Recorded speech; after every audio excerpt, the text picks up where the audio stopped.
What is good, meat boys? And yo, before we jump into this meat locker, shout out to our latest sub, Primetime Feline. Appreciate you grilling and chilling with the boys. And you see the text. It's another absolute meat lock in this one as Chase Sherman, aka the Vanilla Gorilla, is taking on Jared Vanderaa. And although it's been rough sledding, admittedly, for both of these dudes recently, we think that Jared Vanderaa is still an absolute lock in this one against Chase Sherman. I mean, Chase Sherman has lost four straight. He hasn't been competitive in any of those contests, and he was essentially brought back into the UFC as a last second replacement as a sacrificial lamb for our boy Alexander Romanov. And you can just tell ever since that Romanov contest, Sherman's head just isn't in the game. I mean, he doesn't seem to be wanting to be there essentially. And Vanderaa, on the other hand, where it's been a rough go as of lately, in his last fight against Oleinik, he gets submitted and is backstage talking to Oleinik himself and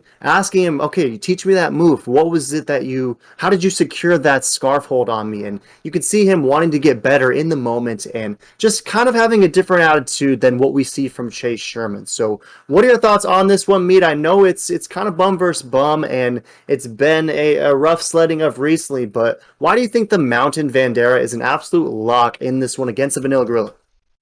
You know, it, it's just a luck because the Vanilla Gorilla is just such a bomb. Like, I'm just gonna be honest, such a bomb to the extent where he retired, he got fired, he went overseas, got a few dubs. They go, oh, bring that bomb Vanilla Gorilla back. He came back, got starched again, and now they're just like, hey, we'll have him as a last second, replacement. We'll keep him as our handyman when we need to take out the trash, basically. And the trash is he's taking himself out the arena to go to BKFC. He's probably already got a contract signed, to be honest.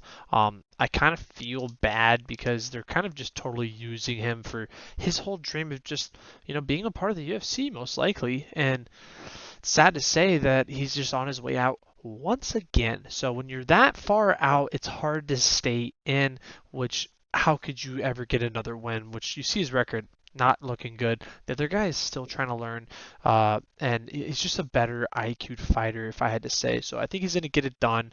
I think it's going to be early and often, and it wouldn't surprise me if it's the first exchange.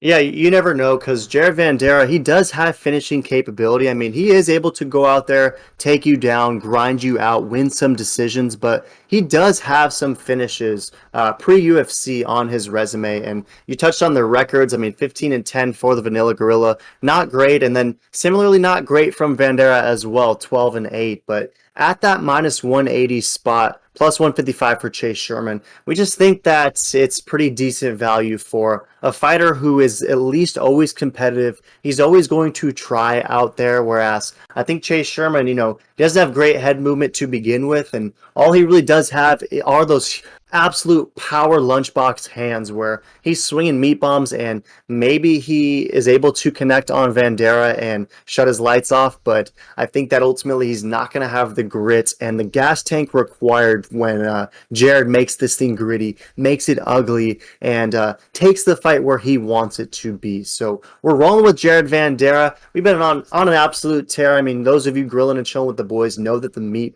locker is on an absolute run right now, but we're going for the seventh straight, 55th overall. We know the meat lock is picking at an over 70% clip these days, meat. So we're going to be throwing down an easy 180 at minus 180 mountain odds. It's going to net 100, keep us in the green, keep that meat lock stonk growing, and simply more tendies for the boys. So any last thoughts on this meat lock, Vanderaa versus Sherman?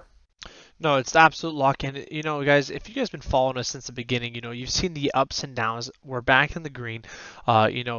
If you're following us, you know how transparent we are. I mean, who else is hitting these numbers? Who else is this consistent? Who else is this real? Throw in the comments if you have someone else that has a better record.